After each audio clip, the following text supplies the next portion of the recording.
Assalamu alaikum wa rahmatullahi wa barakatuh to some of you, and peace out to the rest of you. It is the blackest heart, the blackest mind, the blackest man on social media. Signing black in and shining again, asking you to hit that share button because the message is more important than the messenger. I have to ask you a question. The question I need to ask you is this.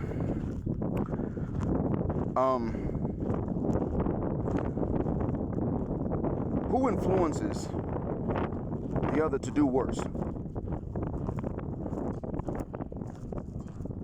Between the genders, who influences them? You see, what is it that men really want and need out of life? One of the most important things is women. But we don't make that very difficult. Women also need men, and yet they turn and make that very difficult. So many games that men can lose their morality trying to figure out what these games are to play them. You see, I'm walking through a graveyard right now, and there are graves that are being dug in two different locations. I just passed up one row of 14 or 15 graves. They're not even filled yet. They've been dug. Now, what's important about that is that the people that are going to occupy them don't know that they're going to occupy these particular graves. They don't know what's about to happen.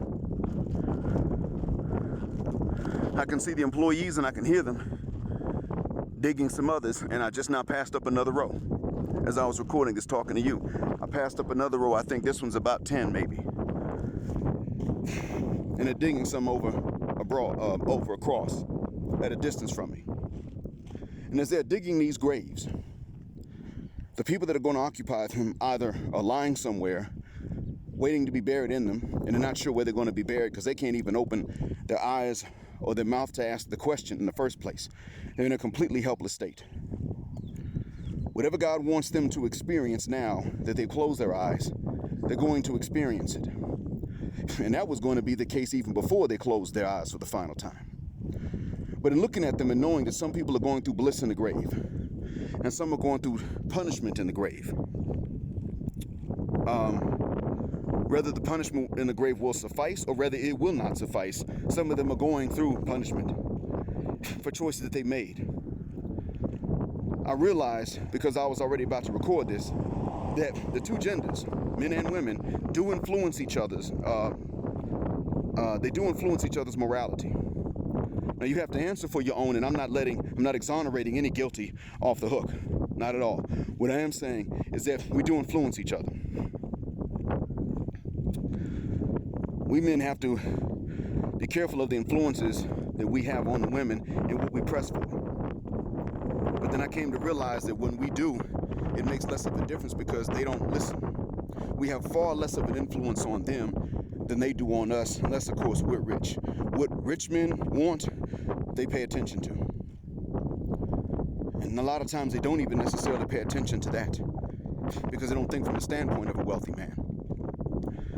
What beautiful women want, we pay attention to. What wealthy women want, we pay attention to. What tall women want, we pay attention to. We've made it too easy for them, and they've made it too difficult for us. And we're both going to have to answer for that. Now, this being said, especially in light of the last message that I recorded, even though most of you clicked right past it to this one because you didn't want to hear it. This being said, we both do have to be very careful about what influence we're going to have. What do we call on the other one to do? We do have to be careful about the effects that we have on others, even how we influence their choices and their decisions for which they will also be responsible. We do have to, if we're moral beings at all, we do have to consider that. But by the same token, factor this in. Manosphere 2.0, Manosphere 3.0, I cannot address that. And that is because when I saw it, I wasn't upset that the terms exist. It wasn't that. I was upset at the looming arguments on the horizon that may have already even begun as I'm recording this. That is what bothered me. And that bothered me for a particular reason. It bothered me because, frankly,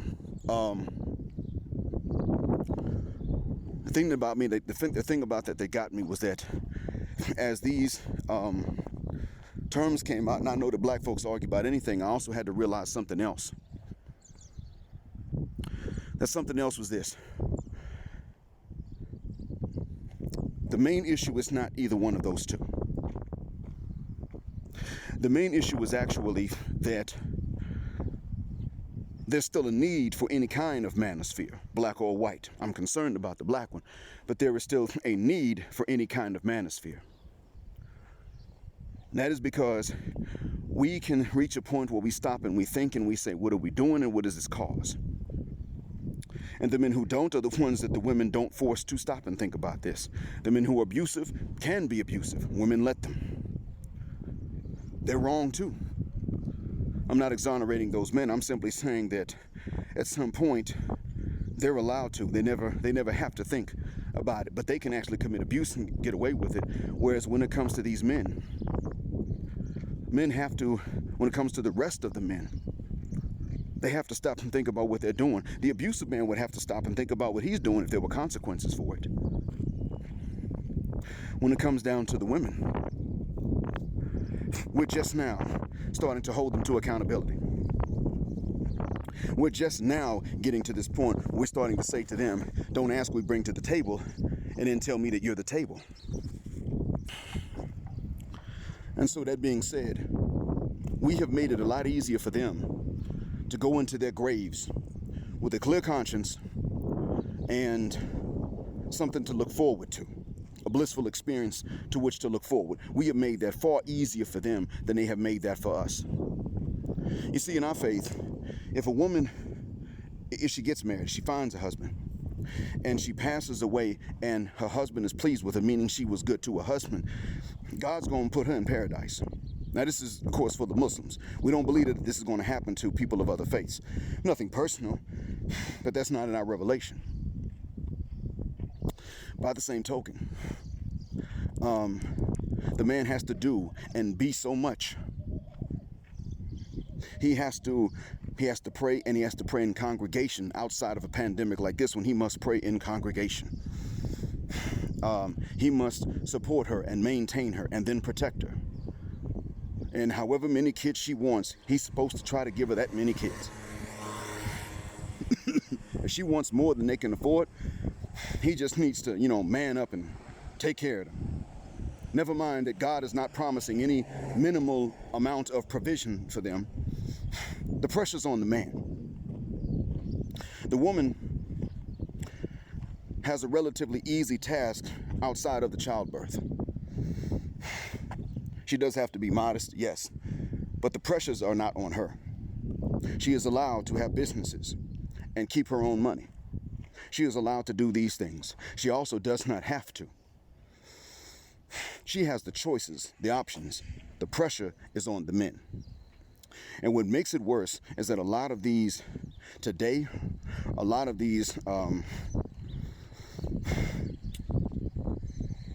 women here are actually beginning to follow Western women more. All rights, no responsibilities. Don't tell me anything, just do as I say. Because I'm the woman.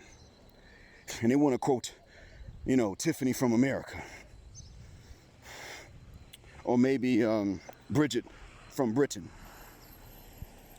And talk about what they can do and what they can get away with. Not understanding that Tiffany from America, she has sex toys and a big old male dog because she's driving her men away. Not understanding this because of one thing. We men did not let them drive us the hell away until recently. We just recently began to say, wait, what the hell are you doing? Okay, you know what, I'm out. We didn't do that early on enough. We should have been doing this by the 70s, the 80s at the latest. We didn't start until after 2000, pretty much after the advent of social media. The ones who were actually at the forefront of this were Western men who married Eastern women and black men who left alone black women. They were at the forefront of this, saying, wait a minute, compare the deals you're going to get. So I want this to be understood and kept in mind. The real issue is still the way that they are acting. It is still what they are demanding and not willing to give in exchange for. It is still their double standards. The issue is not really Manosphere 2.0 or 3.0, to be honest with you. It's not an either or thing, really, as far as I can make out. The issue is still the way that they are acting, and that's why we discuss women. They are an important part of life, and they're effing up. And they're effing up far worse than we are. If I get a stripper pregnant, that's on me. I gotta say, yeah, that's my mistake. You know what? I'm not actually allowed to sit up and say, yeah, but you know what? As a man, I don't have the options. Even though that is the actual truth, I'm not allowed to say that. Therein lies another problem. Why am I not allowed to say that as a man, I was the one that didn't have the options? Even if I earned them, I didn't have them. But they're allowed to sit up and say, well, I didn't have to make any better choices because he wasn't my type. Even though what is her type is always what's bad for her, every time. And that's if she's just moderately attractive. The issue is that at no point in the game are they accepting that they have an influence on men. At no point in the game are they accepting this. On any men at all. At no point are they accepting that they actually do grow up and wise up when it is too late. That actually it has to be too late for them to wise up and grow up. That's really the issue here. And the main issue is that enough of us cannot leave right now today. We are doing so, but enough of us can't leave right now today to give them no other options. That's the main issue. As much as I've been all for black love and I've wanted to see us stay with each other, I'm not gonna front. The reason why this cannot be done on a mass scale anymore is not because of the men. It's because of her. And that is really the main issue. She is handing the oppressor, white zaddy, the victory, not us. She's doing it. And then that's running to these white women that's handing them the victory of diluting us and wiping us out. It's her. And how's she doing so? It's not only that she wants them, it is that she's willing to stand up and make the pursuit. That she's willing to do more for him. She's willing to cater to him more. She's willing to accept more criticism and critique from him. She's willing to actually submit and fuck the shuck up in exchange for less materially than she would ever accept from us. When you stop and think about it, you never had the option to hand that kind of victory over to them in the first place. That wasn't even a victory. It was an irritant to many of them, but it was not even a victory. It wasn't your option. That was always something that only she could ever have handed to them, never you.